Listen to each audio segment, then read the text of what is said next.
Hello, everybody. This is BroncoJuggalo, and welcome to a special The Castle the King Built. Why is it special? Well, Bill's not here, so I'm just being stupid on my own.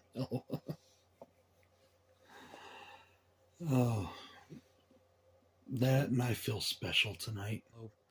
It's late, I'm tired, and I just got done with this movie. I'm not really dressed to be on camera, but I wanted to get my thoughts out on it before I forgot.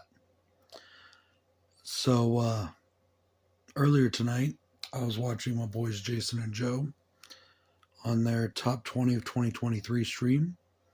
Go and check that out.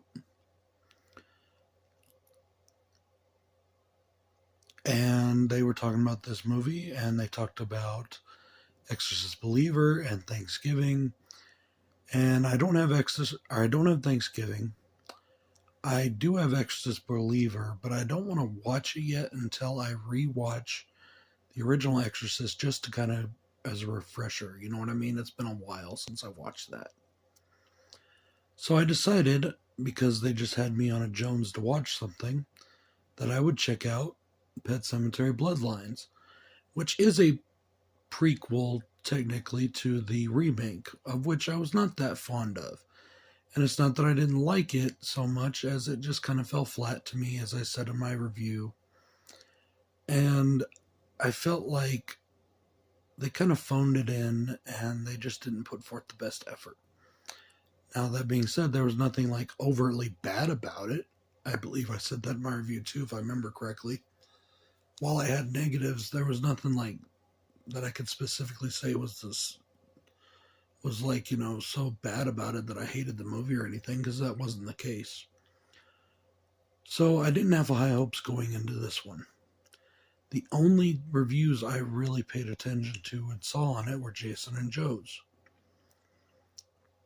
So this was directed by Lindsay Anderson Beers. In 1969, Judd Crandall and his girlfriend try to leave Ludlow, but a sinister secret keeps him around and enters him into a shitstorm. Now, I do want to say a couple things before I get into pros and cons. Jay is definitely right. Aside from some minor points in the film, this could be a prequel to either the original or the remake. And honestly, this was quite a bit better than the remake that this is a prequel to. Honest truth, y'all, I loved this movie. It was awesome. Just like I loved Pet Sematary 2 and was surprised by that. I love that we got the origins of the town. I love the atmosphere in this movie. I love how it tries to expand on the lore.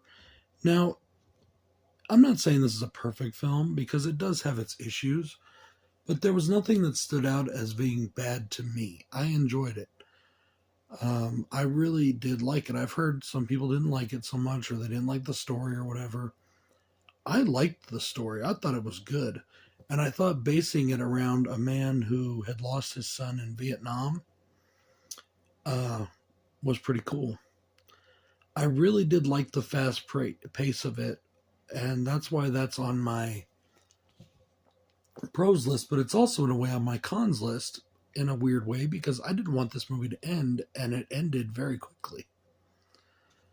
And it also begs the question, again, as to if Judd knew all this shit was so bad, why does he tell anybody about the fucking cemetery? What the hell? He's supposed to be the guardian. He's not supposed to be, like telling people about it, knowing damn well what they're going to do. Sorry for the shaky cam, guys. As I said, it's late. I didn't pull out the whole setup. I just decided to aim this at the screenshot here and go with it. Guys, I've definitely enjoyed Pet Sematary Bloodlines from 2023. If you haven't seen this yet, definitely give it a shot. It's worth it. This is BroncoJuggalo saying peace.